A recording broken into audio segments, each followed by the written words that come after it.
Merci de nous suivre sur Espace TV. Bonsoir à toutes et à tous et bienvenue dans ce journal. À la une de l'actualité, le premier lot de vaccins contre le virus Ebola est arrivé ce mercredi à Conakry.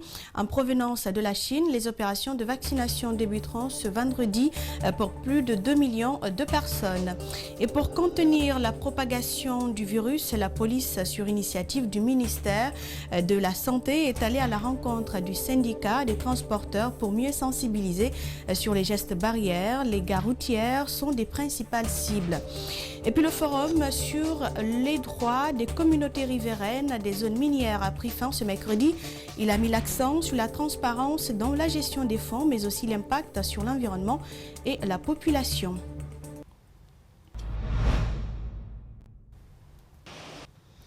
Bienvenue à tous. Après la réception de 20 000 doses contre la fièvre hémorragique à virus Ebola, l'Agence nationale de sécurité sanitaire a reçu ce mercredi 200 000 doses de vaccins Sinopharm en provenance de la Chine. Il s'agit du premier lot des vaccins contre le coronavirus. Et dès ce vendredi, l'opération de vaccination débutera à Conakry pour plus de 2 millions de personnes. On fait le point avec Ali Badara Camara et nos confrères de Star 21.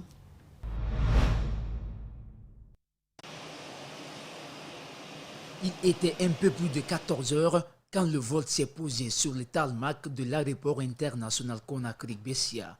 À bord, plus de 200 000 doses de vaccins Sinopharm contre le coronavirus. Un acte qui réjouit les autorités guinéennes. Il s'agit de 2 400 000 doses de vaccins annoncées, soit 20% de la population guinéenne. Le personnel de la première ligne et les personnes âgées seront les premiers bénéficiaires. Les premiers bénéficiaires, cela va sans dire, ce sont les médecins qui ont déjà payé le lourd tribut. C'est vrai que nous allons vacciner toutes les personnes âgées de plus de 50 ans dans les quartiers les plus touchés. Mais là, on veut faire d'abord le recensement de ces personnes et demander leur consentement. Après, on va les programmer. Pour le départ, là, nous allons vacciner le personnel de première ligne et affiliés. 30 équipes de vaccination ont été mises en place selon les différentes cibles concernées par les opérations. Le lancement de vaccination contre le coronavirus est prévu ce vendredi au centre de santé de Bessia dans la commune de Matoto. L'Agence nationale de sécurité sanitaire, qui est le bras armé de la riposte du ministère de la Santé, a déjà programmé l'ouverture et lancement de la campagne de vaccination à Bessia le vendredi à 9h30. Donc vous êtes invités parce qu'on n'attend pas. Au fur et à mesure que les vaccins vont venir, on va vacciner la population guinéenne qui a tant attendu. 300 000 doses de vaccins Sinovac sont également attendues à Conakry dans 72 heures. Ces premières doses sont le fruit de la coopération entre la Chine et la Guinée. En raison de l'insuffisance des capacités de production et des prix très élevés, il est difficile pour les pays en développement d'avoir accès aux vaccins qui sont très demandés. Pour aider ces pays à acquérir des vaccins, la Chine avait promis de faire de ces vaccins un bien public mondial pour qu'ils soient accessibles et abordables dans les pays en développement. Quant aux opérations de vaccination contre la fièvre hémorragique à virus Ebola, elles se poursuivent dans les centres hospitaliers de la capitale. À date, pas de cas confirmés à Conakry. Nous restons dans le même cadre. La police a rencontré le syndicat des transporteurs ce mercredi dans les gares routières de Conakry. Objectif, sensibiliser les usagers et passagers sur le respect des mesures barrières, le port du masque, la distanciation sociale et le lavage des mains. Une initiative du ministère de la Sécurité fait suite à une explosion des cas de Covid et la réapparition d'Ebola. Dibrilba et Aluba nous signent ce reportage. Suivez. Le directeur général de la police prend son bâton de pèlerin pour rencontrer le syndicat des transporteurs. Ces derniers pouvant jouer un rôle primordial dans la prévention contre les maladies, notamment le coronavirus et Ebola, Bafoué veut leur parler directement. De nos jours, l'inquiétude est grandissante au regard du taux élevé des cas positifs, alors que la vigilance des citoyens a baissé. non seulement venir rencontrer les syndicalistes pour que ici, au départ des passagers des véhicules de transport en commun, que non seulement ces mesures-là soient respectées, la distancialisation dans les véhicules de transport en commun, mais aussi le port des masques. À la gare routière de Matoto, un dispositif sanitaire est déployé. Conducteurs et passagers procèdent à un dépistage avant de s'embarquer. Les visiteurs sont interloqués. Ici, tout le monde adhère aux dispositions sanitaires prises. Cette disposition est bonne même pour nous les usagers et aussi pour la santé de la personne lui-même. Quelles sont les mesures d'accompagnement qu'ils ont prévues quant à la distancialisation dans les véhicules? Et deuxièmement, hors du Covid-19, nous sommes actuellement soumis à une pression. Nous sommes soumis à une pression extérieure. Quelle est cette pression-là? C'est les coupeurs de route. Bambeto, l'une des gares routières les plus étendues, le constat révèle que l'endroit ne dispose pas d'un centre de dépistage. Si vous ne les testez pas, ils ne vous présentent pas les tests de négativité. Vous les embarquez parce que vous voulez défier l'État. Vous transportez la maladie à tous les vieux et les jeunes du village. Cette prise de contact est comme un moyen de prévention, mais aussi un avertissement. Les policiers déployés sur 4 lieux stratégiques vers la sortie de Conakry seront sans état d'âme sur le non-respect du port du masque et de la distanciation physique dans les véhicules de transport. Tout autre sujet dans ce journal, le lendemain de la publication par l'ANAC des résultats définitifs de l'évaluation des programmes d'enseignement supérieur et professionnel, la réaction des établissements concernés ne s'est pas fait attendre. Si certaines dont des programmes ont été rejetés n'ont pas voulu réagir, d'autres saluent le travail de l'agence. Ils s'engagent à améliorer les contenus des enseignements. André Mossi, Milimono et Aluseni Kamara. C'est un exercice auquel tous les établissements d'enseignement supérieur et professionnel doivent se livrer. À l'université privée générale Lansana Conté de Lambagny, 4 programmes ont été évalués et seulement 3 ont été accrédités. L'administrateur général adjoint de l'établissement salue la qualité de l'évaluation. L'évaluation était très tendue. Il y avait beaucoup de discipline, beaucoup de rigueur et vis-à-vis des évaluateurs externes. Nous avons pu valider 3 programmes sur 4. Les 3 programmes sont le programme d'architecture a été validé avec une très bonne mention, une très belle moyenne. Le programme d'économie aussi et le programme d'ingénierie. Seul le programme de géomine qui n'a pas été validé. Selon Nabila Youssouf Silla, la non-accréditation d'un programme par l'ANAC a des impacts directs sur les établissements, mais aussi sur les étudiants évoluant dans ces programmes. Il appelle donc les universités concernées à améliorer leurs programmes et les soumettre à la prochaine évaluation. Puisque un programme n'est pas accrédité, ça veut dire que l'État ne soutient pas ce programme. L'État n'a pas de suivi sur ce programme. Ça veut dire que l'État n'autorise pas à ce qu'on enseigne ce programme. J'encourage les universités qui n'ont pas eu leur programme accrédité à se préparer pour la soumission de 2020-2021. Je les encourage. Certaines universités et instituts professionnels, notamment ceux qui ont vu leur programme rejeté par l'ANAC, n'ont pas voulu s'exprimer sur la question. Les mines s'invitent dans ce journal, fin ce mercredi, du forum sur les droits des communautés riveraines des zones minières de Guinée. Il a duré 2 jours et a porté sur la problématique des mines, la transparence dans la gestion des fonds, l'impact sur l'environnement et surtout les conséquences sur les populations. Ce forum est d'autant plus important que notre pays doit être évalué par l'ITE le 1er juillet 2021. Alseni Bari et Alseni Kamara nous signent ce public reportage. 95 Guinéens, 6 étrangers, dont des Burkinabés, Maliens, Canadiens et Camerounais, ont participé à ce forum sur les droits des communautés riveraines des zones minières de Guinée. Au cours de ces 2 jours, 6 panels ont été constitués. Les travaux ont porté sur les défis de la gouvernance du secteur extractif en Guinée. Ces acteurs sollicitent que le ministère des Mines et de la Géologie élève le niveau des publications des données sur son site internet et progresse dans la finalisation des textes d'application du code minier.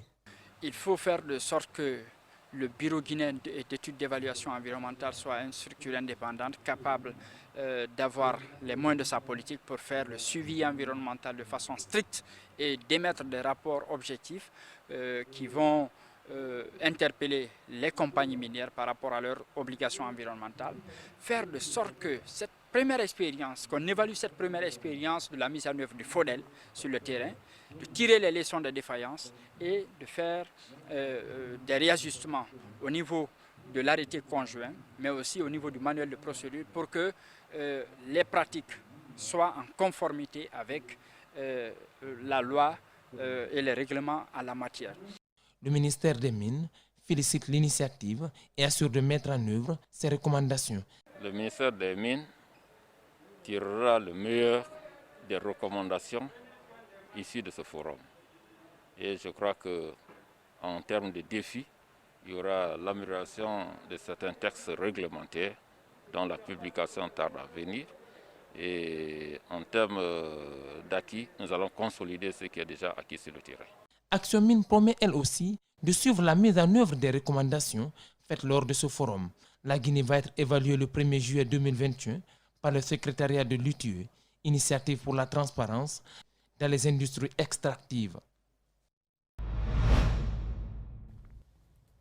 Et nous partons à Bokeh lors de son séjour à Bamako. Le président de la Chambre régionale de l'agriculture de Bokeh a visité la ferme de Sibidiolomani.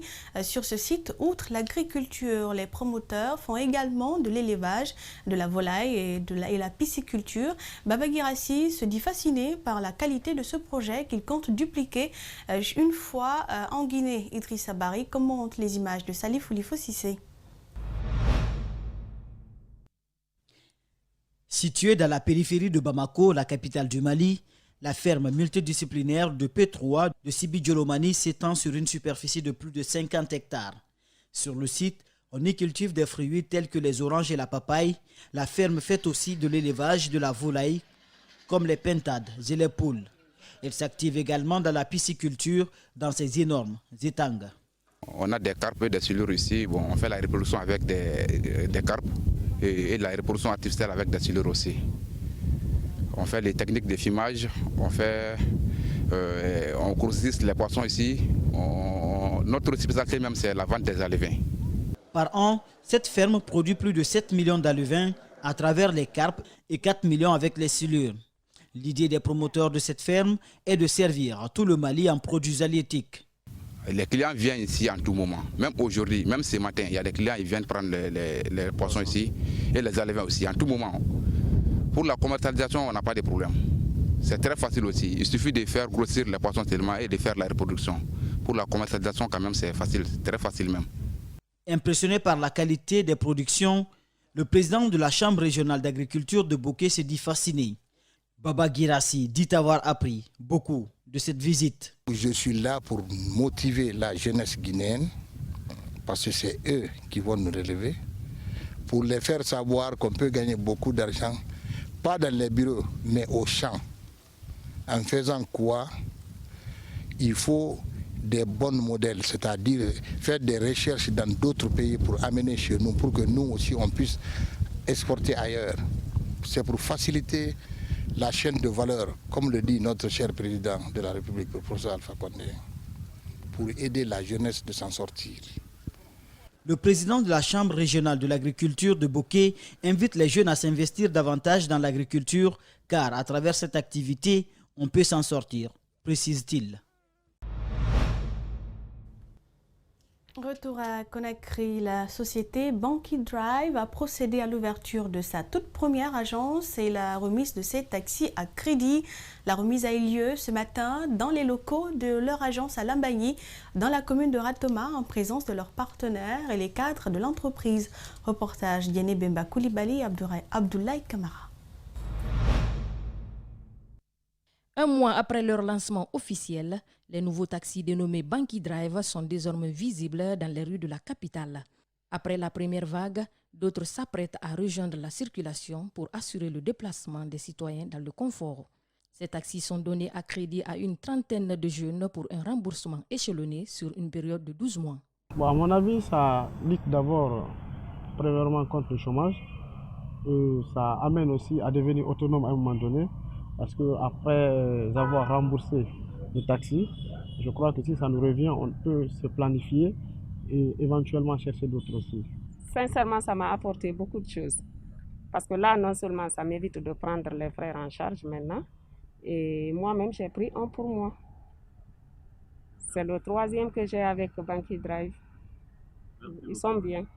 J'apprécie beaucoup et je leur félicite vraiment et j'encourage les jeunes à venir vers eux. Beaucoup d'engouement, près de 3000 personnes sont sur la liste d'attente et l'entreprise ne compte pas s'arrêter là.